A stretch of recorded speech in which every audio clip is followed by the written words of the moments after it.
Hola, bienvenido a la reunión, a la prédica de la Iglesia Bautista El Camino en Santiago, Chile. Me llamo Joel, soy el pastor de la congregación, uno de 3 pastores que trabajamos juntos en esta congregación, y les doy las gracias por tomar el tiempo realmente para escuchar la palabra de Dios y participar con nosotros en esta reunión. Estamos en una serie que he nombrado Visión 2020. Tener una visión bien clara, bien aguda de lo que nosotros como creyentes deberíamos hacer y deberíamos ser. Y es necesario hablar este tema porque hay muchas personas hoy día que tienen un pensar equivocado, a veces dejando que el mundo defina quién deberíamos ser nosotros los que decimos ser cristianos, y también otros de iglesias que dicen ser cristianas pero que realmente no siguen a Cristo. Así que creo que es importante este tema, y no solo lo que hemos hablado ya de lo que significa ser cristiano, pero hablar de forjar una salud espiritual. Hablamos de salud física, hacemos ejercicio, cuidamos lo que comemos, hablamos de salud mental, emocional, al estudiar y al tomar tiempo para descanso o para vacaciones. Todo eso nos preocupa, pero hay muy poca gente que se preocupa de su salud espiritual.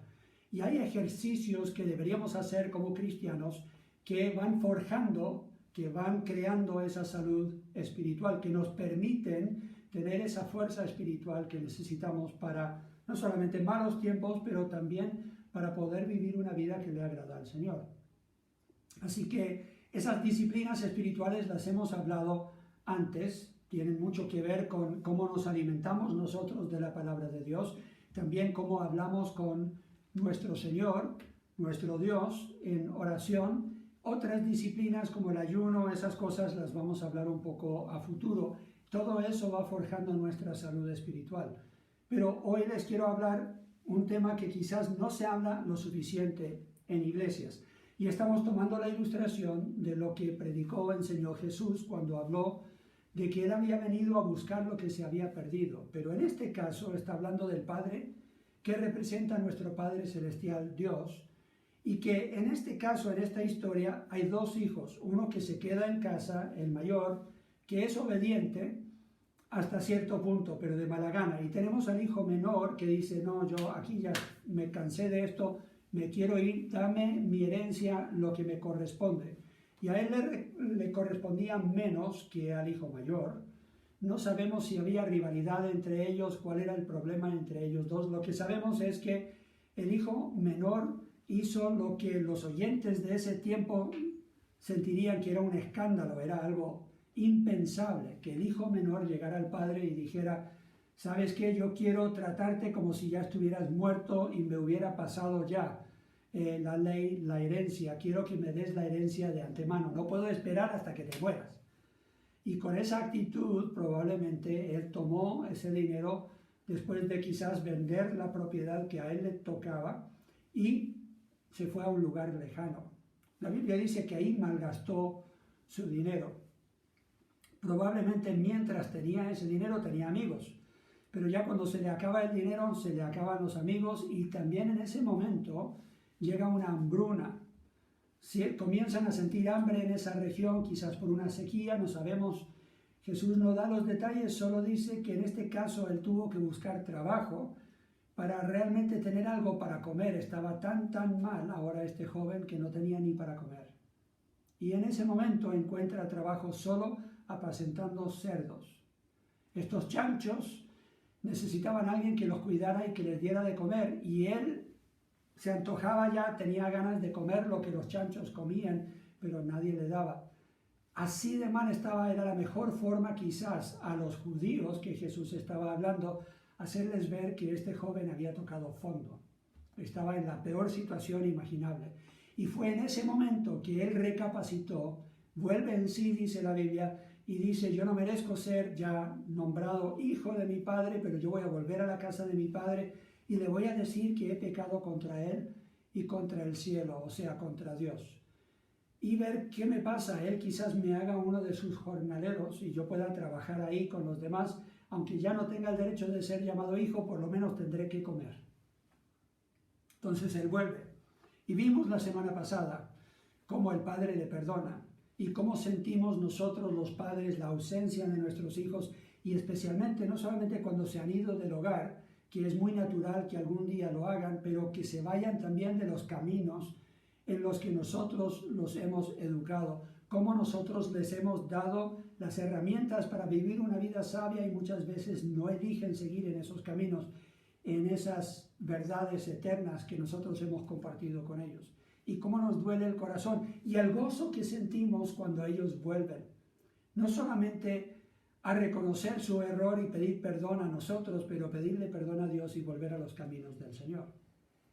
Ahora, Él llega a ese momento crucial, lo dice Lucas capítulo 15 y versículo 17, dice, y volviendo en sí, dijo, yo no merezco, le voy a decir a mi padre, yo no merezco ser hijo ya, sino simplemente un jornalero. Ya tiene un plan y comienza a hablar quizás en voz alta, pero ya comienza a hablar de un plan y prepara este plan, pero muchas personas se quedan ahí. O sea, hablan, reconocen quizás su error, dicen, sí, pastor, no debería haber hecho eso, lamentan que los pillaron, lamentan que cayeron ya en las manos de las autoridades o de sus padres o lo que sea, pero hasta ahí llegó nomás. No están dispuestos a ir más allá. Él reconoce su error y, aún más importante, él define su pecado. Él dice, yo no merezco, o sea, define qué tan grande es el pecado. Yo no merezco ya ser nombrado tu hijo, ser reconocido como tu hijo, sino más bien hazme como uno de tus jornaleros. Y dice, yo he pecado contra el cielo y contra ti. Él lo nombra pecado. Hoy día esa palabra nadie lo quiere decir. No, pastor, me equivoqué. Fue un error, espero no volver a hacerlo, pero decir eso es pecado es terrible. Ya la gente como que no sale esa palabra de la boca, ni siquiera de los que dicen ser cristianos. Y deberíamos nosotros volver a usar esa palabra porque la Biblia lo ocupa. Él llega a este momento crucial en el versículo 17 y dice, volviendo en sí, dijo, que nos hace ver que no debemos nosotros tanto escucharnos a nosotros mismos, sino debemos más bien decirnos la verdad. Si nos escuchamos a nosotros mismos, vamos a escuchar esa vocecita que dice, total, todo el mundo lo hace, no es gran cosa, mira, eres mejor que tu vecino, no es tan grave esta situación, mira, a cualquiera le podría haber sucedido, seguramente tu Padre tendrá misericordia de ti, o Dios es amor, Él no condena a nadie, Él no juzga a nadie, Él no va a mandar a nadie al infierno, mira, Dios es muy paciente, no quiere que nadie perezca, y usar solamente esos versículos que muestran que Dios es lleno de gracia, de misericordia, de paciencia, de amor, todas esas cosas que nos gustan de Dios, y no enfocarnos en que también Dios es un fuego consumidor, que Dios es un Dios que exige de nosotros la santidad. Así que no debemos simplemente escuchar esa vocecita interna, sino más bien deberíamos decirnos la verdad. Cuando el Espíritu Santo nos habla y nos dice eso es pecado, a esa voz deberíamos escuchar y no deberíamos minimizar lo que el Espíritu de Dios nos está diciendo, sino más bien repetirlo y decirlo hasta en voz alta, yo he pecado, esto es grave, y pedir perdón. Una de las cosas que falta hoy día es que la gente reconozca su pecado y pida perdón, no solo de Dios, pero también de otras personas. Este joven está dispuesto a ir a su padre, encararlo, decir, bueno, cara a cara, enfrentarlo y decir, yo he pecado contra ti, no solamente contra el cielo, no solamente contra Dios, pero yo he pecado contra ti. Y está dispuesto a pedir perdón y a reconocer su error y hasta dispuesto a trabajar en su casa, pero ahora no como hijo, sino como jornalero. O sea, está dispuesto a vivir las consecuencias de su pecado. Este joven ya no lo encontramos en iglesias hoy día casi. Es una persona muy rara porque uno diría que la persona reconozca su error es una cosa, pero que pida perdón es otra. Y aún más raro es la persona que diga, estoy dispuesto a pagar los platos rotos, estoy dispuesto a vivir las consecuencias de los hechos que yo he sembrado, ahora los voy a cosechar. asumo mi responsabilidad. Lo que tenemos que hacer, un ejercicio espiritual que a muchos nos cuesta, tenemos que arrepentirnos. Ahora, ¿qué significa realmente arrepentirnos? El arrepentimiento verdadero, la Biblia lo llama metanoia, es la palabra que se usa en el griego, que significa un cambio de pensar o de convicción, que significa revertir o cambio de rumbo. Yo ya no voy a seguir en esta dirección, yo voy a cambiar no solamente mi pensar y mi hablar, pero mi actuar. Yo ya voy a ir por otro camino diferente. El momento crucial en la vida de este joven no solamente se ve en lo que él dijo, pero dice, y levantándose, vino a su padre. Lo que falta para muchos es acción.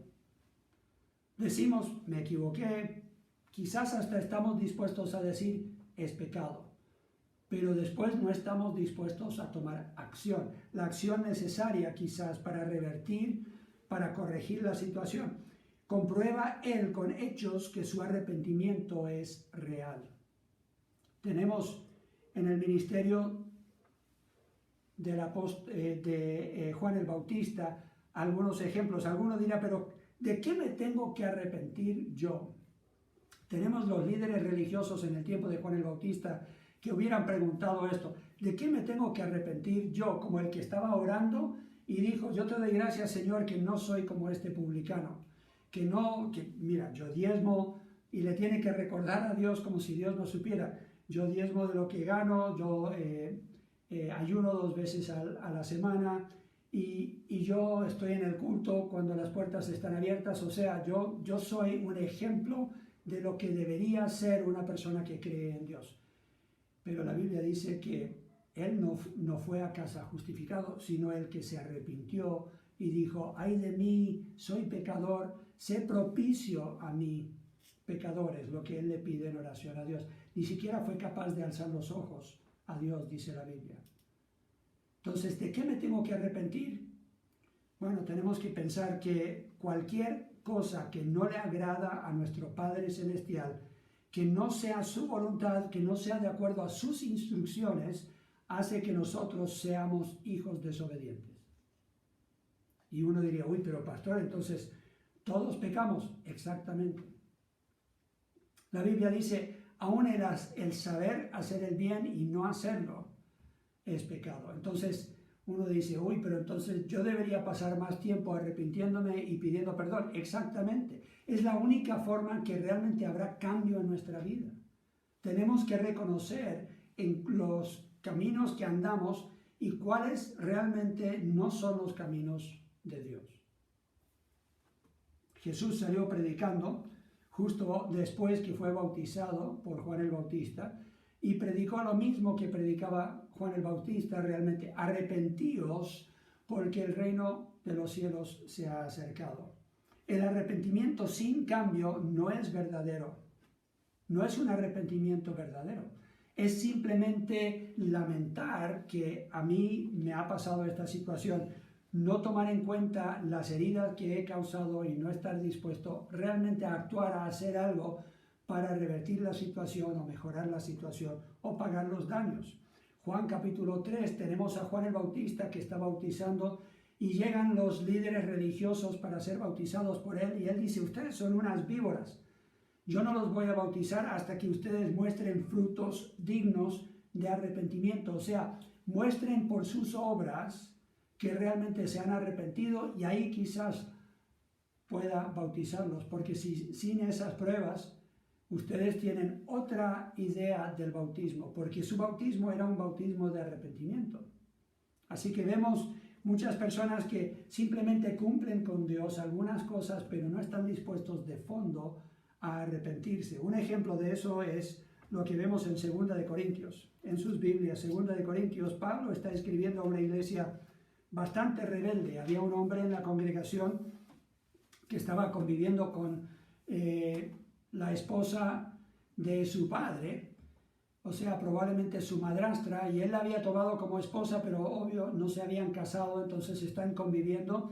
Y Pablo dice, ¿y ustedes permiten eso y no les molesta para nada? Es un grave pecado, algo que ni siquiera se nombra entre la gente que no conoce a Dios y ustedes están tranquilos en cuanto a eso. No debería ser parte de su congregación. Versículo 8 del 7 de 2 de Corintios dice: y no solo con su venida, sino también con la consolación con que él había sido consolado en cuanto a vosotros, haciéndoos saber vuestro gran afecto, vuestro llanto, vuestra solicitud por mí, de manera que me regocijé aún más, dice Pablo en el versículo 7.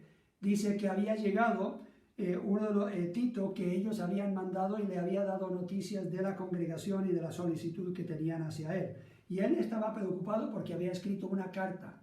Y esa carta, 1 de Corintios, era muy dura, muy fuerte, muy confrontacional. Versículo 8, porque aunque os contristé con la carta, no me pesa, aunque entonces lo lamenté, porque veo que aquella carta, aunque por algún tiempo os contristó, o sea, él sabe que ellos se entristecieron al leer esa primera carta, y él dice, y eso me puso a mí triste y lo lamenté por un corto tiempo, pero ahora ya no lo lamento. Y dice versículo 9, ¿por qué?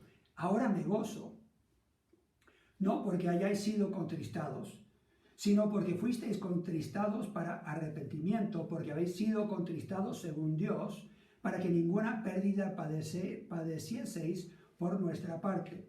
Porque la tristeza que es según Dios produce arrepentimiento para salvación, de que no hay que arrepentirse, pero la tristeza del mundo produce muerte. Entonces tenemos el apóstol diciendo, no porque ustedes se hayan entristecido o contristados, estoy yo feliz, sino yo me gozo porque esa tristeza los llevó a un verdadero arrepentimiento. Ahora, ¿cómo sabemos que había un verdadero arrepentimiento? Bueno, él dice en el versículo 10, porque la tristeza que es según Dios produce arrepentimiento para salvación. O sea, uno se salva de futuras situaciones agravantes, problemas que van a surgir por no pedir perdón, o en el caso del que no se ha arrepentido y realmente no reconoce a Dios como su Salvador, no se va a salvar. El arrepentimiento es requisito para la salvación. Y él dice, no se tienen ustedes que arrepentirse de esa clase de arrepentimiento, porque la tristeza que viene solamente del mundo produce una separación de lo bueno, produce una separación de Dios, produce muerte, no produce vida, no produce salvación. Y él después dice en el versículo 11, porque he aquí esto mismo de que hayáis sido contristados según Dios, qué solicitud produjo en vosotros, qué defensa, qué indignación, qué ardiente afecto, qué celo y qué vindicación. O sea, ellos reaccionan en una forma que demuestra, da evidencia de que ellos realmente han sentido un arrepentimiento verdadero. Primero vemos la solicitud que produce en ellos. Esa palabra solicitud significa rapidez, una reacción inmediata y fervorosa. O sea, ellos leyeron la carta y dijeron, hay que hacer algo. Tenemos que actuar. No podemos quedarnos quietos, no podemos dejar que esto continúe. Tenemos que actuar. Segundo, vemos que él dice, qué defensa y qué indignación. Es como que estas cosas van juntas. Defensa es dar una respuesta o una explicación porque uno se siente indignado, o sea, está afligido, está molesto porque se ha creado esta situación. Ahora, no sabemos si algunos de los líderes no se daban cuenta de este pecado o simplemente no pensaban que era tan grave hasta escucharlo por parte del apóstol Pablo y de repente se dan cuenta y dicen, nos tenemos que arrepentir. Y tenemos que insistir de que este caballero, que no era tan caballero, también se arrepienta, que haya un cambio. Y después él dice, qué ardiente afecto, qué celo, qué vindicación. O sea, cuando nosotros respondemos de esta forma, hay un fervor en nuestra reacción. El deseo de revertir el error se ve en esta forma que reaccionan ellos con un ardiente afecto, celo y vindicación. Ellos quieren corregir el error y no quieren seguir con este pecado. Ese es verdadero arrepentimiento. Confrontados con la verdad, dice 1 de Pedro capítulo 4 y versículo 17, es tiempo que el juicio comience por la casa de Dios. 1 de Pedro describe lo que estaba sufriendo en ese tiempo todo un grupo de cristianos cuando estaban enfrentados con los romanos que los llevaban a la cárcel, los ponían a veces en esos lugares grandes donde ellos celebraban, podríamos decir, los romanos, lo que era para nosotros algo grotesco, donde ponían a los cristianos a luchar contra animales y verlos despedazados, o los ponían delante de soldados profesionales y ellos, claro, no sabían luchar y perdían su vida ahí solamente por ser cristianos. Y Pedro dice, y algunos de ustedes han perdido sus negocios y sus casas y han sufrido todo eso. Y él dice, y vendrá un juicio para el mundo, y Dios está juzgando el mundo. Pero vendrá también un juicio para la casa de Dios. Y hay gente que dice, yo no entiendo esto. Si ustedes leen el Antiguo Testamento y también leen el Nuevo Testamento, la Biblia claramente dice que nuestro Padre Celestial, cuando Él nos tiene por hijos, corrige y disciplina a sus hijos desobedientes. El que no se arrepiente va a sufrir las consecuencias. Y hoy día no tenemos a muchos padres que saben hacer eso. Hoy día tenemos autoridades que son bastante flojas en aplicar la ley. Entonces nosotros vemos a Dios de esa forma. Dios no es así. La Biblia dice que Él ha demostrado paciencia para pasar por alto los pecados pasados, pero ahora Él dice que es tiempo de arrepentirse. Y tenemos que tomarlo con seriedad.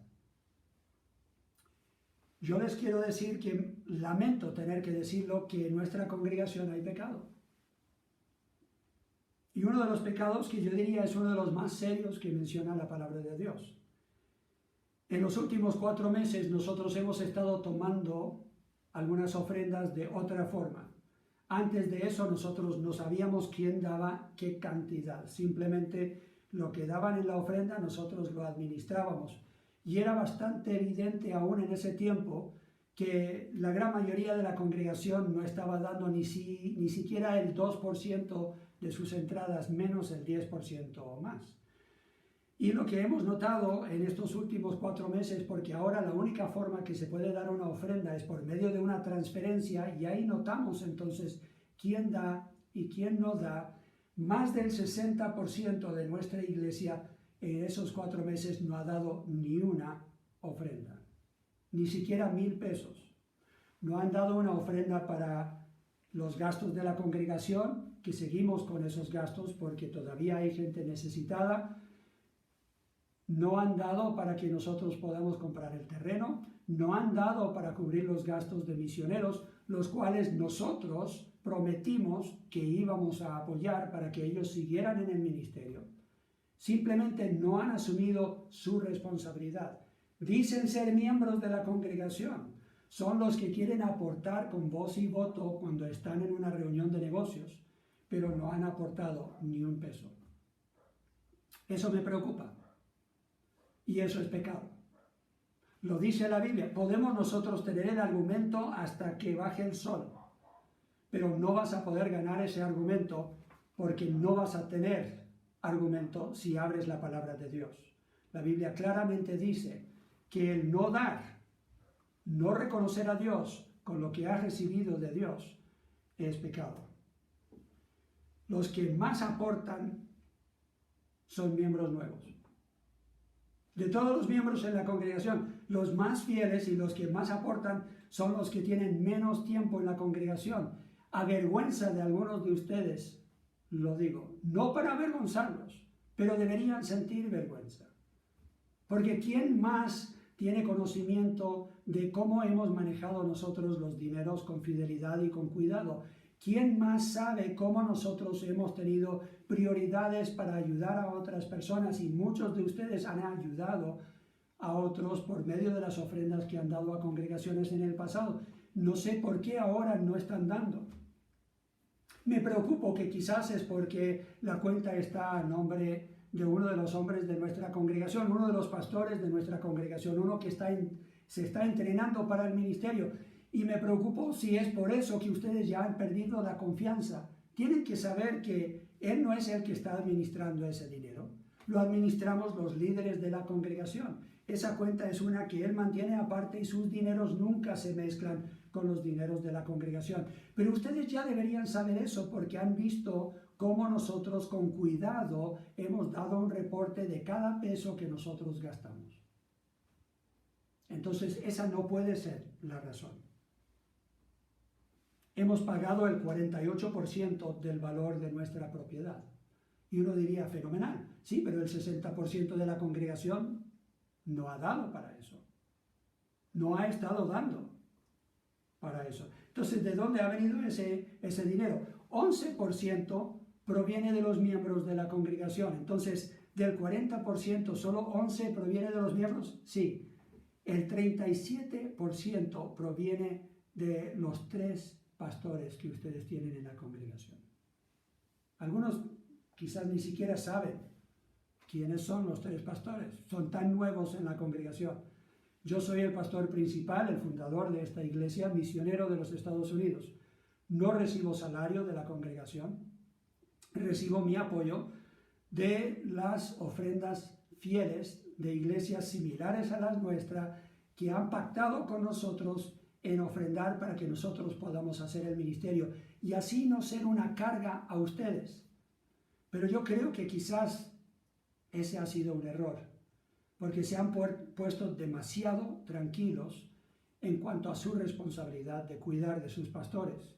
Porque no solamente soy yo el pastor de la congregación, también tenemos a Hugo, que la mayoría de ustedes lo conocen porque lo han conocido aún antes de que llegara a la congregación. Y no es reconocido pastor todavía dentro de otros pastores porque no ha sido ordenado, pero la Biblia no dice que tenemos que ser ordenados, sino más bien comenzar a hacer la función para nosotros tener el derecho de ser nombrados o llamados algo. Vemos eso en la forma en que Jesús trató a los apóstoles. Cuando Él los nombró apóstoles, todavía no habían llegado al apostolado como lo llegaron después que vino sobre ellos el Espíritu Santo. Pero Jesús los nombró antes. ¿Por qué llamamos a Hugo pastor? Porque él cuida de ovejas. ¿Y por qué cuida de ovejas? Porque ha sentido ese llamado. Él y la Marcela se han comprometido a un tiempo de entrenamiento en nuestra congregación y están haciendo su práctica. Están aprendiendo en el ministerio cómo hacer el ministerio. Y hemos visto a través de los años su fidelidad. Y después tenemos a Seba y Camila, que aunque no tienen tanto tiempo en nuestra congregación, sienten también el llamado de Dios y han demostrado tener también las habilidades de pastorear a los jóvenes. Así que yo le doy gracias a Dios por estos pastores que me acompañan en el ministerio y especialmente les doy gracias por su fidelidad en cuanto a la administración de sus dineros, porque entre nosotros 3 hemos dado el 37% del dinero. Ahora, alguno dirá, sí, pero algunos de esos dineros, pastor, llegaron de los Estados Unidos por parte de la misión de ustedes. Sí, porque nosotros oramos, porque nosotros pedimos y porque nosotros hicimos los contactos en esas iglesias para hacer posible que ese dinero fuera dedicado a nuestra obra y especialmente a la compra de este terreno. Y eso es trabajo de parte mía. Ahora alguno dirá, pero pastor, seguramente usted tiene muchos mejores ingresos que la mayoría de la gente en nuestra congregación. Se sorprenderían si supieran lo poco que ganamos Wendy y yo. Si tomaran el promedio de lo que ganan las personas en nuestra congregación, Wendy y yo estaríamos ahí o por debajo de ese promedio. Entonces, ¿cuál es la diferencia? La diferencia es que nosotros tenemos un compromiso de obedecer al Señor Jesucristo en todo. Y cuando no lo hacemos, pedimos perdón. Y ese ha sido el ejemplo que hemos dado. Y alguno dice, quizás, pero pastor, ¿por qué habla tanto de usted? Porque la Biblia claramente dice que el apóstol Pablo dijo, síganme a mí como yo sigo a Cristo. Y aquí es tiempo de que yo dé ejemplo y es tiempo de que ustedes vean que no son palabras mías, sino que los pastores también están poniendo ejemplo. Los diáconos están entre esos 11% que han dado y la gran mayoría de ellos han sacrificado también. Estamos hablando de personas que han tomado dinero que ellos tenían ahorrado para algo importante como la compra de una casa y ellos han dicho, sentimos que el Señor ha puesto en nuestro corazón el dar esto en ofrenda para el terreno de la iglesia. Estamos hablando de gran sacrificio. Estamos hablando de que Wendy y yo no tuvimos una Navidad este año porque dimos ese dinero más bien en ofrenda para la compra de este terreno. Estamos hablando de personas que han dicho, esto para nosotros es una prioridad para el beneficio de la congregación. Y por sorpresa, ahora me estoy enterando que la gran mayoría de la congregación no tiene ese pensar y sentir. Pensé yo que estábamos dando suficiente ejemplo como para que otros no tuvieran que ser persuadidos de que esta debería ser una prioridad. Y la verdad es que me preocupa. No me enfada, no me enojo, me preocupa. Me preocupa por tu salud espiritual, me preocupa por lo que el Señor quisiera hacer en ti que no puede hacer porque tú estás creando un cortocircuito en lo que Dios ha prometido. Él ha prometido bendecir al que es liberal en su dar. Lo vemos en muchos pasajes de la Biblia. Y la verdad es que me preocupa porque es una demostración de una falta de amor. No una falta de amor conmigo. Yo agradezco los que han dado ofrendas últimamente para ayudarnos a nosotros. Wendy y yo hemos recibido ofrenda de algunos miembros de la congregación. Hemos recibido también de vez en cuando comida que ustedes mismos han traído, que han ofrecido, fueron y compraron y trajeron también una porción a nosotros. Y eso lo agradezco. Pero son muy contadas, quizás en una mano, las personas que han pensado hacer eso. Es una falta de amor realmente para el Señor y para su obra. Segunda de Corintios, capítulo 8 y versículo 8 dice, no hablo como quien manda, yo no los estoy mandando aquí, estoy simplemente compartiendo lo que dice la palabra de Dios. Pablo dice, no hablo como quien manda, sino para poner a prueba por medio de la diligencia de otros, también la sinceridad del amor vuestro. Entonces yo les tengo que preguntar, ¿otros han sido diligentes? Hay iglesias en los Estados Unidos que han sido fieles. Cada mes ellos han mandado algo para el terreno. Y parece que a ellos les importa más. Ellos van a invertir más en un templo y en un terreno que la mayoría de ellos jamás van a ver. Entonces, hemos visto la diligencia de otros. Es tiempo de que yo como pastor les pregunte, a ver, ¿dónde está la sinceridad de tu amor? Ellos aman al Señor lo suficiente para dar. Ellos aman suficiente la obra de Dios para dar. ¿Por qué no tú, siendo que serás el beneficiado cuando nosotros tengamos ese terreno? Segunda de Corintios, capítulo 8, versículo 24, un poco más allá, en el mismo capítulo, dice, mostrad pues para con ellos ante las iglesias la prueba de vuestro amor y de nuestro gloriarnos respecto a vosotros. Parece que Pablo les había dicho a otros, hey, deberían ustedes ver la iglesia de Corinto, que realmente son generosos. Y él después quizás comienza a preocuparse de que no se han organizado para juntar esta ofrenda, para que cuando lleguen los apóstoles para tomar esa ofrenda a los necesitados, que realmente estén preparados. Así que él dice, prepárense y asegúrense para que lo que yo he dicho en cuanto a ustedes no parezca ser mentira. Y para probar vuestro amor. ¿Cuánto amas realmente al Señor? ¿Cuánto amas su obra? Una de las formas de demostrarlo es en el dar. Porque el verdadero amor es generoso. Tu salud espiritual depende de tu obediencia. En Hechos capítulo 20, versículo 35, Pablo nos recuerda las palabras de Jesús cuando él dijo, más bienaventurado es dar que recibir. Jesús, tu Señor, a quien algún día le rendirás cuenta con todo lo que Él te ha dado, te ha dicho es más bienaventurado dar que recibir. ¿Le crees? ¿Cuál fue el pecado del joven? Lucas 15 dice, y él le dijo al padre, he pecado contra el cielo y contra ti, y ya no soy digno de ser llamado tu hijo. ¿Cuál fue su pecado? ¿El irse de la casa? Alguno diría que sí, no creo que fue tan grave esa parte. ¿Cuál fue la peor parte? Él tomó lo que el padre le había regalado, por lo cual él había trabajado toda su vida para dejar una buena herencia y lo malgastó solo en él, no pensando en los demás. No pensó en el padre, no pensó en el hermano mayor, no pensó en su familia, solo pensó en sí mismo. Y algunos de ustedes se han dejado infectar por el peor virus que pueda existir, y es el egocentrismo. Gastan su dinero solamente en ustedes, en quizás su casa, quizás un vecino, pero no están pensando en misioneros, no están pensando en la obra de Dios en la cual ustedes están participando. Y es un grave error. Lucas 15, versículo 30. El hijo mayor sabía cuál había sido su pecado. Él dice, por cuanto vino tu hijo que ha consumido tus bienes con rameras. Le está hablando al padre y dice, realmente estos eran tus bienes. Yo creo que la gran mayoría de nosotros hemos pasado por tiempos en nuestra vida en que olvidamos que todo lo que recibimos no es porque nosotros trabajamos para ganarlo, sino porque Dios nos lo ha dado. Él nos ha bendecido. Cuando no damos, no estamos reconociendo que toda buena dádiva y todo don perfecto proviene de Dios, dice el Espíritu Santo por medio de Santiago. Tenemos que reconocerlo. Tenemos que reconocer que lo que tenemos es por la salud que Él nos ha dado, el trabajo que Él nos ha dado.